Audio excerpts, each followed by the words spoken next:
Welcome into the Lions 24/7 podcast. I am Tyler Donohue. He is Sean Fitz. And full disclosure, we've tried to do this about 4 different times, and we just had trouble getting through the first few minutes here. We've had some laughs, but this is definitely going to be the final take and the one you're all going to hear out there. All right, Sean, confidence in us. Number 4, Penn State has plenty of it. They are playing the Indiana Hoosiers in Beaver Stadium. It's going to be a 7:30 kickoff, a stripe out, that night atmosphere. And if you're Penn State, forget about what happened in that first month. Everything's ahead of you. You're the number 4 team in the country. You've got no losses, and you got 8 consecutive Big Ten matchups, starting with the team that you have no desire to get revenge against, but you should be motivated to play. I mean, the 1-0 every week just comes into play even more so when you're undefeated, because everybody's going to still have doubts. I mean, you beat a Wisconsin team that hasn't scored any points since you played them. Didn't score any points when you did play them. You beat an Auburn team that had struggles last week after losing on the road to Penn State. So I think that's just the nature of college football these days. Outside of Alabama, outside of even Clemson is on the ropes right now. There's no, I guess we'll just say outside of Alabama, nobody has questions, or everybody has questions about every team, and that's fine. Yeah, I have questions about this Penn State team as well. But this weekend, I think they match up pretty well with an Indiana squad that they're not seeking revenge on, but they'd really like to win the game this year that they did not win last year. I guess we'll frame it like that. We were out at practice on Wednesday night, outdoors for the first time in a long time. No rain on a Wednesday, which was, I think, mid-August since the last time that happened. It was wonderful. Just getting outside on the practice field, spaced out, coaches yelling, maybe had a little bit of that edge that James Franklin was seeking in the Tuesday press conference. So it looked like they kicked it up a notch. Last week against Villanova, probably could be forgiven if they took the foot off the gas throughout the week and took care of themselves a little bit more, prepared a little bit less, and maybe that showed on the field on Saturday. Maybe it didn't. It's hard to say. But you're back into it this week with a big game, and you've got Iowa looming large next weekend. But I guess the news of the day would kind of be the roster movement. We were told last night by James Franklin that Hakeem Beamon, defensive tackle, would not be available for Penn State this year. Of course, he has not played. He's been at the home games. He hasn't dressed, but he's been at the home games, has not traveled, obviously. But he's not going to be there. He's practicing. He's been in the scout team the last couple of weeks, been in the scout team jersey. Obviously not a medical thing. So refrain from speculating and all that, but they're not going to have him this year, and that's going to hurt because he was a guy they were really counting on going back a couple of months. This was one that hadn't really been addressed in a media session in a couple of weeks. And Mark Brennan, our colleague, framed it very well. And Franklin, I guess there was finality here, maybe that didn't exist a couple of weeks, where it was a conclusion that Beamon was not going to be joining them the rest of the way, regardless of what happened, because he was hesitant to go too far down that path when we were talking about Beamon and Keaton Ellis and John Lovett in early September. We saw Lovett and Ellis reemerge and play in week 3 and then again in week 4. And Beamon's been around, but you think maybe you're through a third of the season. Now you're into Big Ten play. This is kind of sort of when you see guys get back on the field from early season absences and different campuses every single year. When we saw him in the scout team uniform on Wednesday, that was a concerning. And then when James Franklin gave us the answer, that was the answer for everybody. And I had already written this up about the need for depth, but it just gets reinforced on the defensive line. Beamon is not going to be part of the equation. And when we look back at the conversations you and I were having on this podcast in the spring and going into the summer, Adisa Isaac and Hakeem Beamon were 2 of the first 6, 7, 8 names of defensive players that we listed in terms of guys who were going to be pivotal for them to have success. And it turns out neither is going to play a snap for 2021 Nittany Lions. You talk about the talent that Penn State has up front, and you think about Mustapher, and you think about those defensive ends. They had Beamon right up there. I mean, they thought Beamon could eventually be an all Big Ten guy, and really on the interior. By the way, I know he lost the weight and everything like that, but they've always been counting on him as a defensive tackle. Even though we speculated maybe he slides out to the 5 tech and plays against a run game like Wisconsin, which could have used him there, could have used him a lot of places. He's still got Michigan on the schedule, still have Iowa on the schedule, Ohio State, of course. So. But getting past all of that was a guy that they were probably going to lean on at some point. Now you got lucky with Derek Tangelo and the fact that you've cultivated a solid starter from the portal PJ Mustipher's been playing well, getting a little bit into that rotation where you've got Devon Elliott's playing a lot of snaps. You've got Fred Hansard, who's always kind of there, but hasn't played as many snaps. Keziah Izzard, Faturma Mulba, that's your 3 deep right now. And you feel okay about it, but a lot of frontline snaps, and would probably be less with Hakeem Beamon. Isaac on the outside, they had a little bit more time to prepare for what they were going to do. Of course, be interesting to see where that move of Jesse Luketa would be had Isaac been available. Would have also been interesting to see what Ebikede's role and Tarburton's role would have been had Isaac been out there. Isaac's been at practice. He was at practice again on Wednesday night. He hasn't been practicing. I guess I kind of put that on the board this morning, and I forgot to mention that he was at practice, but he hasn't done anything for weeks, or I guess months now, you could say. So that's kind of a tough way to go about it. But they like what they've gotten out of both of those groups so far. Could be deeper, could be a little bit more productive on the inside, but so far you're not missing those guys as much as you probably should, and that's a good sign for a 4-0 football team. And this was a topic I addressed this week with PJ Mustipher, with Jesse Luketa, ultimately with Brent Pry on a call that we had here on Thursday morning. This is not sustainable, Sean. What we saw in the 2 victories over Power 5 opponents that Penn State has had, Auburn and Wisconsin, they leaned so heavily on 6 guys, the 2 starters at defensive tackle, PJ Mustipher and Derek Tangelo. Devon Ellies, who's the former teammate of PJ Mustipher at the McDonough School, he's getting a lot of run now in year 3. And then at defensive end, it's Arnold Ebiketie, who's impressed since he showed up from Temple. And then across from him, Jesse Luketa and Nick Tarburton have been kind of swapping that starter role. And in fact, on the Beaver Stadium loudspeaker, if you're listening closely, you can hear both of them introduce the starters before these games. So beyond those guys, though, those are 6 names. Beyond those guys, Sean, there's not a lot of reps being distributed in games that are close and games that you go down to the wire with. No other defensive lineman reached 20 snaps in week 1. That was a game that you had almost 100 total defensive plays. And then against Auburn, how about this? No other defensive lineman out of those 6 guys I just named notched even 5 total snaps against Auburn. You're not going to be able to do that 8 weeks in a row. You got 4 ranked opponents. There might be more ranked opponents when you see how things shape up for a couple other teams on their schedule. You've got to cultivate depth, and there's a few names that popped up during these conversations. Inside, it's Keziah Izzard. It's also Faturma Mulba, who's already been noted for his strength. You've got Amin Vanover getting some love from PJ Mustipher, a guy who's maybe has some versatility that we discussed with Beeman. And then on the outside, it's 2 very different athletes. Smith Vilbert, who's 6'6", 270 plus pounds, has this long wingspan. And then you've got Zariah Fisher, who's made that transition from linebacker. He lost a lot of weight last year, wanted to try to play at the second level defensively. And then Jesse Luketa kind of says he's following in my footsteps. One of those 2 guys, Brent Pry, really seemed to indicate needs to claim that 4th defensive end job and run with it. And that's without factoring any future injuries. It's been a great performance, but what we saw in September is not going to be sustainable defensive line rotation October, November. John Scott knows that. Brent Pry knows that. And they've been able to get guys reps over these last couple of weeks, and you hope that helps them. Yeah, you hope that helps them. You hope you can continue to do that, because if you look at Penn State's schedule, not really a ton of letdown in terms of you're playing a big time game. Then you've got Villanova. This looked like a better game on paper to begin the season, considering what Indiana did last year. So this is probably the bigger lull. But you've got Iowa next week. You got the bye. You got Illinois, which is an important 2-week stretch where you can get those guys, or you can get everybody healthy. You should beat Illinois. I mean, I don't want to look too far ahead. Then you go to Ohio State. Maryland's better than we thought they'd be. Michigan's better than they thought we would be, or they would be. Rutgers better than they thought everybody thought would be. And then Michigan State's the same way too. So not really a ton of letdown. Penn State should be favored in pretty much all of these games except Ohio State. Iowa, you could say a bunch of things, but yeah, it's going to be interesting to see how they go about getting guys experience and necessary experience. So I think that's a tough way to go about it, but if you want depth in there, if you want to be ready for that run at the end of the season, you got to be up for it now. Also, a little surprised, Vanover not mentioned in there. He's been a guy that's been sort of we talked about in that similar role to Beeman, a big guy who's eventually going to be a defensive tackle, but playing defensive end right now can be a big guy against the run and things of that nature. So PJ mentioned him, Sean. We didn't hear about him from Pry though. When I phrased it to Pry, you've got AK, you've got Luketa, you've got Tarburton.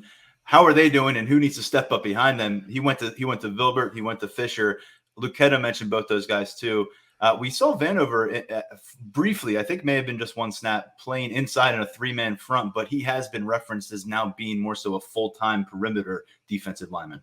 Yeah, that's just the number, the way that the numbers have shaken out for them. So be interesting to see how far Zariah Fisher is compared to Amin Vanover. I mean, we're talking far down the roster here, but those guys are competing for that fourth job. Vilbert in there as well. So yeah, you'd love to have your guys healthy, but I think 4-0 football team, they've held up pretty well up front and stayed pretty healthy. So other than those guys, other than Adisa Isaac, so.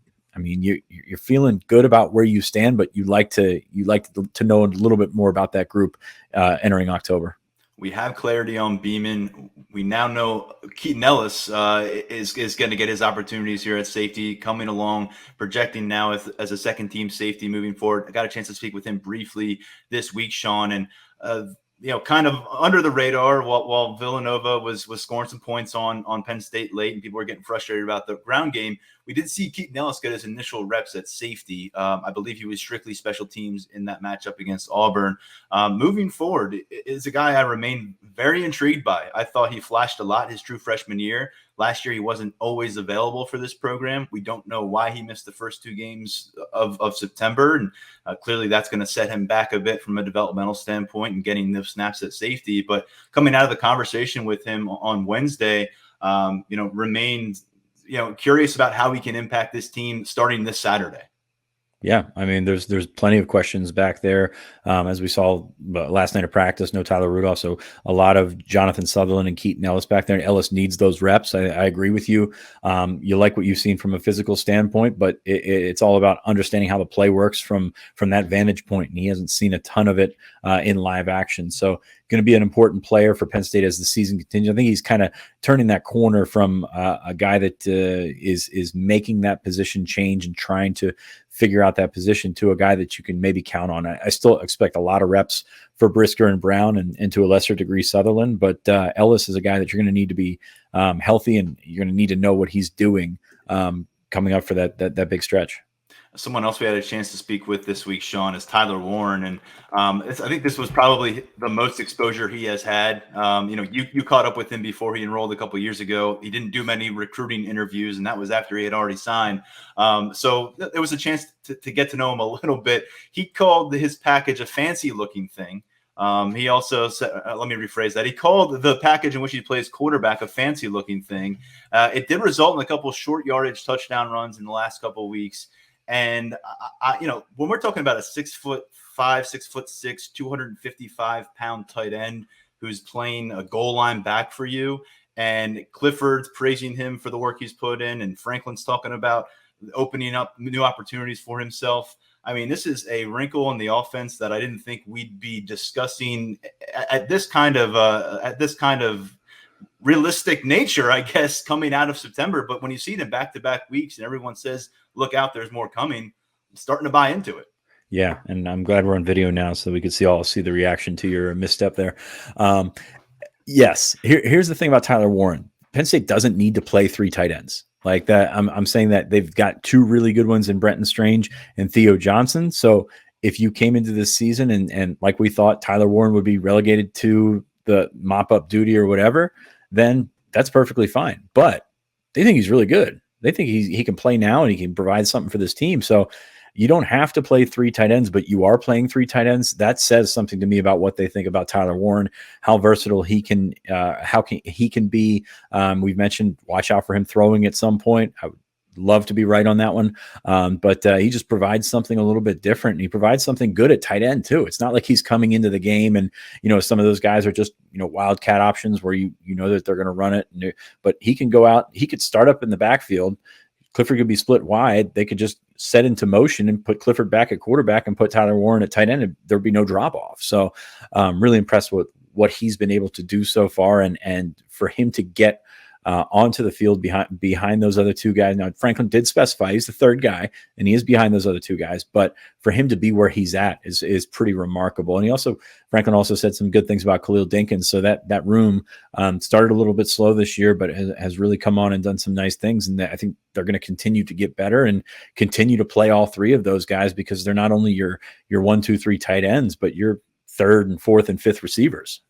And if this team runs the ball better against Indiana and against the Big Ten opponents that are upcoming, these tight ends are going to be a very necessary component of that progress. I mean, it's been publicly stated a couple times now about the emphasis on them, along with the offensive line and along with the running backs. James Franklin said, you're not always going to have huge holes to be able to hit at running back. You have to be able to maximize your opportunities. Feels like they can do a better job at that position. There's really no one blameless in why the ground game has sputtered here through the first month. And obviously Sean Clifford's performance and what you're getting from the passing game and the defense really makes that seem more like a blemish than a huge cloud hanging over the program. But it's got to get better. It's got to get better.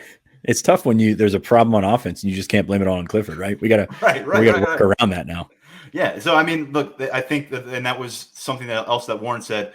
The message was received loud and clear on Sunday, on Tuesday.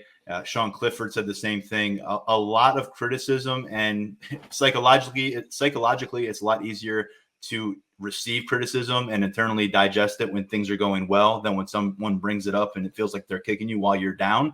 You're 4-0, you're coming off a 21-point win and you're getting that criticism. It's a little bit easier to say, okay, all right, I get it. We can move forward. So if that team did that today or did that and they did get the kind of kick in the ass from a Villanova game that I think Franklin wanted it to be, it's a huge boost for this program to be able to get that while not suffering a loss or really even coming close to a loss at all.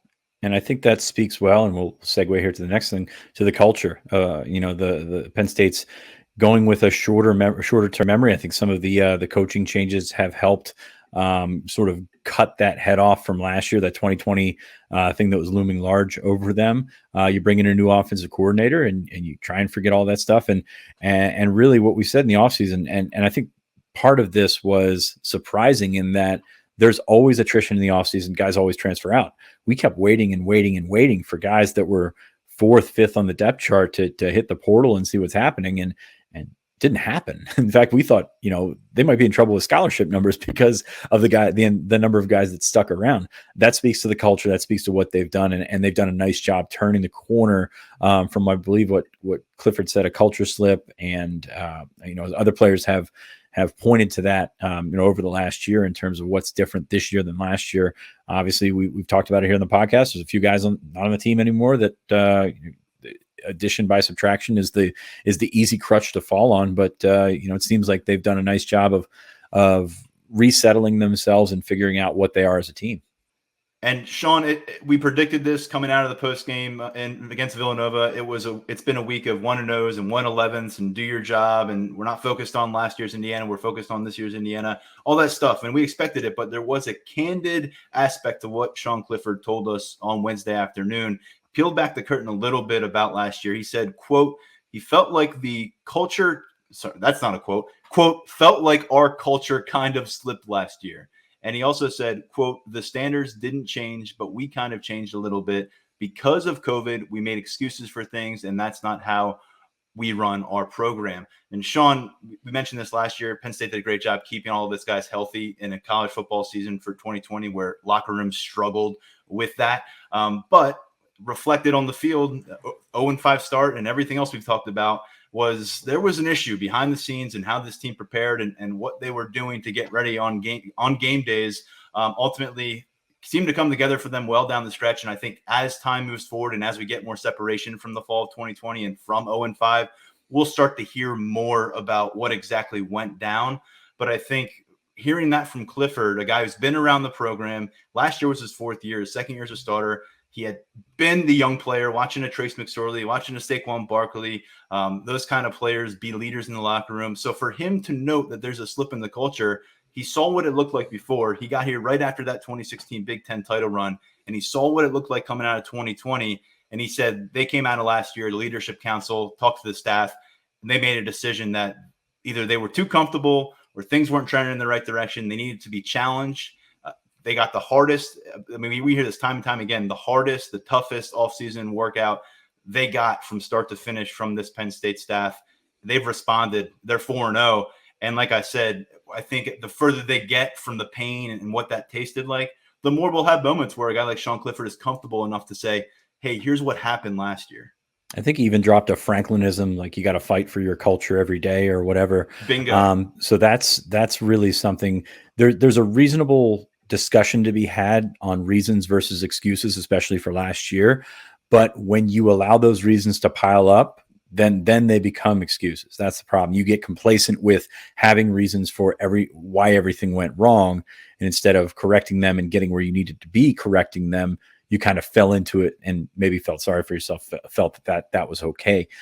So I think that's kind of where they were at midway, even more through that 2020 season. Remember Jahan Dotson's comments about about the locker room just not being together and not being there. Being physically together this offseason makes a big difference. Being together with your coaches when you're putting in a new offense does make a difference. And it gives you everybody the opportunity to sort of start pulling the cart in the same direction, which, last year it was all over the place. So I think they've done a nice job of recapturing that. And as we said, not a ton of attrition. And when you've got guys, especially in this era of the transfer portal, you've got guys sticking around. That's a good sign of that they're comfortable here and they feel that they can let the culture develop them into the player that they can be. It seems like they really set the stage for themselves going into September of being in a good spot from a cultural standpoint. But you got to go on the road and beat Wisconsin in a close game. You got to come back and 2 weeks later beat Auburn and be able to close the door on them late when they got the football. Those two things, that can just launch you to a different stratosphere because you get tested, you face some adverse moments, guys step up. I mean, it becomes a whole different ball game where you're not leaning on off-season work anymore. You're leaning on what you just produced on the field against an opponent that you have a lot of respect for. And we're seeing week by week here, although they weren't necessarily thrilled with how they came out and performed against Villanova, a team that is finding an identity that is very much different than the one we encountered along the way last fall. Yeah, and I don't remember which take it was, but I said it a little bit earlier. There's reasons to doubt Penn State. There's reasons to doubt every team outside of Alabama, and you're working through them now. And an impressive showing against Indiana this weekend would certainly, I think, go a long way because even though they are 2-2, that schedule's been tough, and they've been hanging into some games and done some nice things. And obviously, bring back a veteran quarterback in Michael Penix. So that's going to be something where if you look at where Penn State can, I don't want to say right the ship, but keep that ship going in the right direction. This is a big one this weekend. I don't want to talk too much about 2020 because Lord knows everybody wants to forget 2020. We did a lot of talking about 2020 already, you and I. It's kind of Indiana week, it kind of brings that into focus with because that's the way it all started. But let's talk about Saturday. Let's talk about Indiana. Michael Penix has been there for a long time. Huge arm. But he hasn't been the quarterback that we've seen at times. Obviously got hurt last year. Really tough break. Like I said, I'm a Michael Penix fan.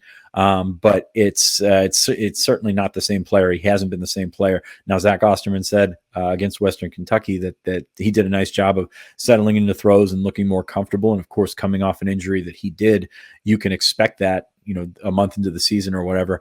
But I think Penn State can rattle him. I think they can knock him offline. He's got a bunch of interceptions this season. If you can get Arnold Ebiketie, you can get some of those second level blitzers like Brandon Smith to the quarterback, you've got a really good shot of turning things in your direction, possibly quickly with some turnovers. Yeah, Penix this year in the two losses for this team, which were against teams that are right there with Penn State in the top 10 right now in national rankings. Cincinnati, 17 of 40, 3 interceptions in that game. And then Iowa, a game that they trailed 31 to 3 at halftime there, pretty stunningly. He was 14 of 31, 3 interceptions. We heard from Zach Osterman of the Indy Star on our last episode, a long conversation about wondering where Penix is, where Indiana is. And he went so far as to say, depending on how Indiana comes out of this game, their ability to get into a bowl game of any kind could be in question when you think about where they were last year. They were at the opposite end of what 2020 was for Penn State. They started out on that unbeaten run, and Penix was the face of that. And I just went back this morning, Sean, and looked at some of his career stats, and I was kind of stunned because it feels like he's been playing in the Big Ten forever. And I think this is going to be the fourth consecutive matchup in which he's on the roster for Indiana and going to be involved in some way. And he's got fewer than 30 career touchdown passes. He's just at 4,000 passing yards. And that kind of goes to show there's been so many moments where you're waiting for Penix to take that next step and saying, what could that mean for Indiana? And unfortunately for him, it's been cut off time and time again. And you do wonder how much of Michael Penix are you getting here? And it feels like a game where Indiana needs a Superman performance from him. Is he at the stage in his career right now from a health standpoint and from an ability standpoint to go out and deliver that kind of a performance on the road against this Penn State defense? I think there are some serious doubts on that. Yeah, nobody knows. And that's the physical talent has never been questioned. We've seen a bunch of these guys that have come through college football that can throw it through a wall or do whatever he needs to do. But you get some pressure on him and you make some things happen with your pass rush. And all of a sudden you got a different quarterback out there. And that's what we've seen so far this year. That's what, I mean, the blueprint with Iowa. And obviously it wasn't all on, the defense, the Indiana defense, those 31 points right off the bat. But it's one of those things where this could be a snowball game. This could be a game where Penn State gets a turnover or two and cashes in and actually gets 7 instead of 3 or however you want to go. I think the matchups are good enough that you can feel pretty confident going into this weekend. So it'll be interesting. I'll also be interesting to see who will be able to sack Michael Penix or any Indiana quarterback, since Shaka Toney is now with the Washington football team. That's kind of been his haven over the last couple of years. So somebody else has got to step up. I think AK can have a big game this week. Yeah, that's who I'm circling. It feels like the moment for him, and I think Jesse Luketa too. And Brent Pry talked about this on Thursday morning. They've got to win more one-on-one matchups here on the perimeter if they want to do everything they can. Or they want to be able to do defensively. I think they want to see that sack numbers go up, and who doesn't? But last year, the story for that Indiana game, it was excruciating. There's a lot of stories for that game, but they were so close on Penix at so many moments that you feel like it would have sealed the game. They just couldn't quite get there.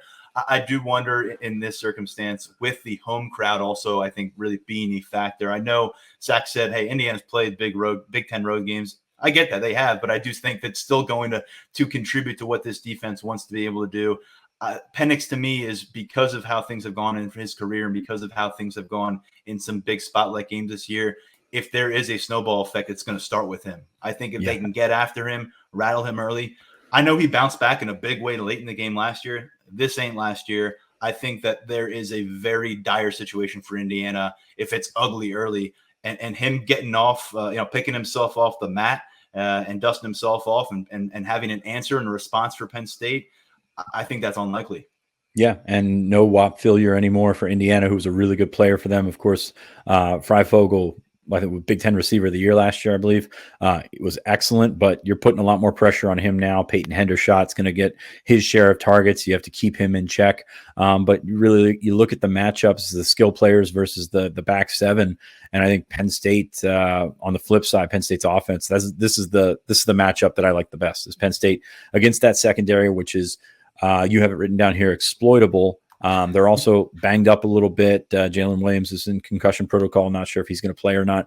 But you have the opportunity to hit some big plays with those receivers who seem to have been clicking so far this season. So you can hit some of those deep balls and it can go a long way. So that's what I'm looking at when I look at this game and make my prediction probably a little bit bigger than the spread would indicate. I like the matchup, especially with how Penn State's passing game has been playing.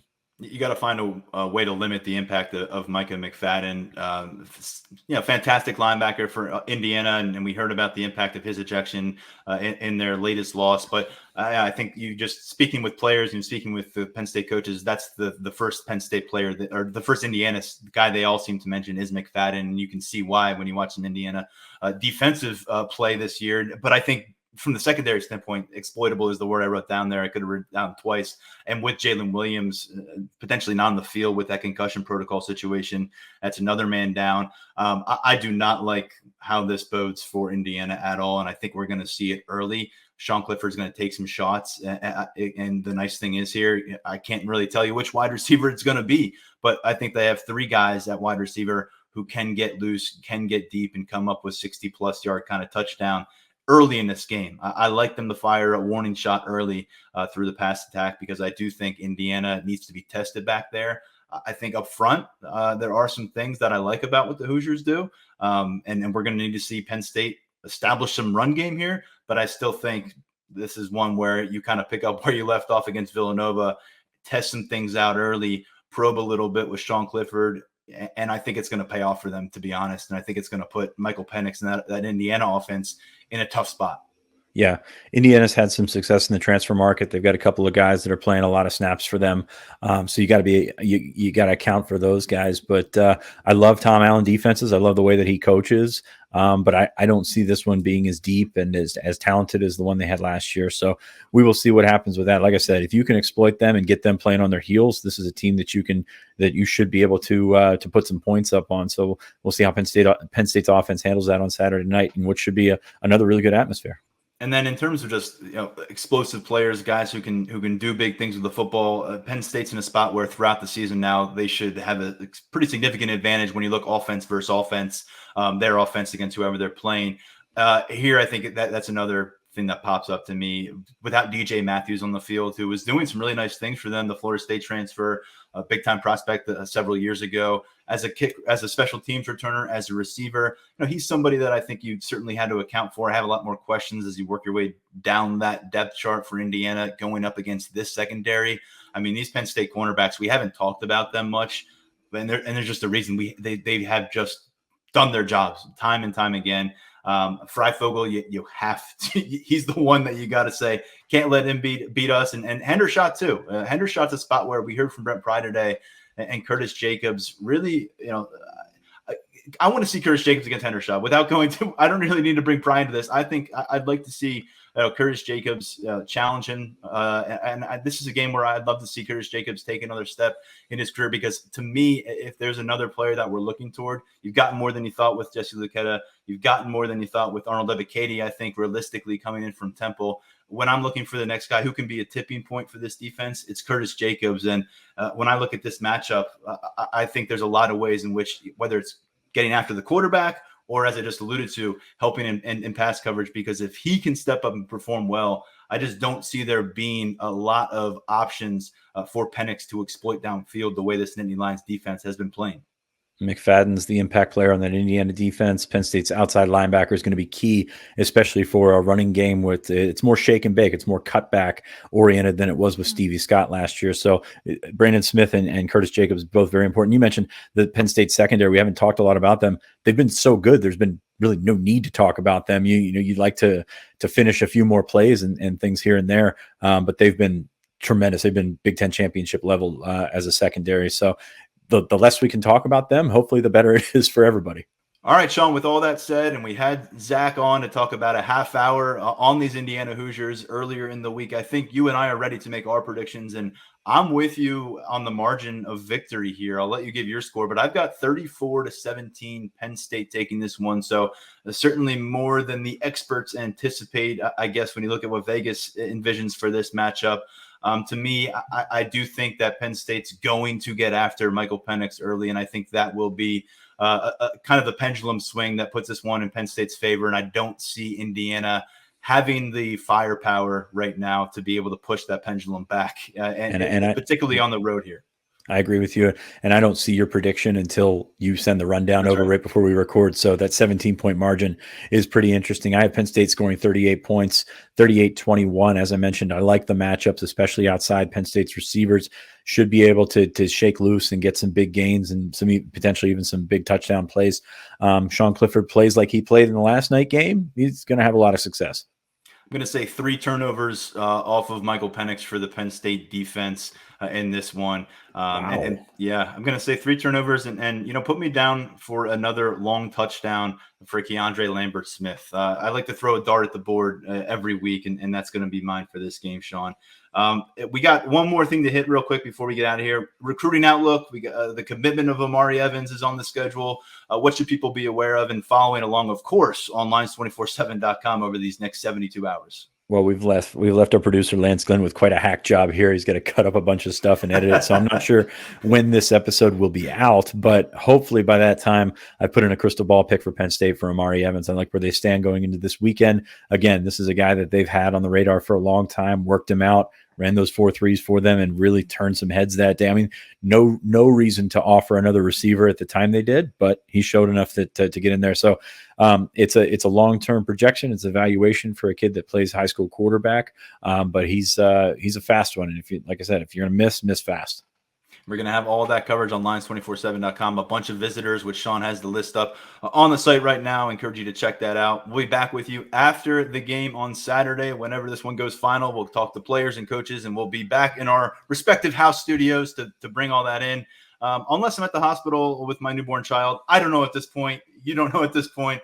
So stay tuned with us here in the Lions 24/7 podcast. On behalf of Sean Fitz, thanks to producer Lance Glenn, I'm Tyler Donohue. We'll talk to you real soon, and you can find us on YouTube at Lions 24/7.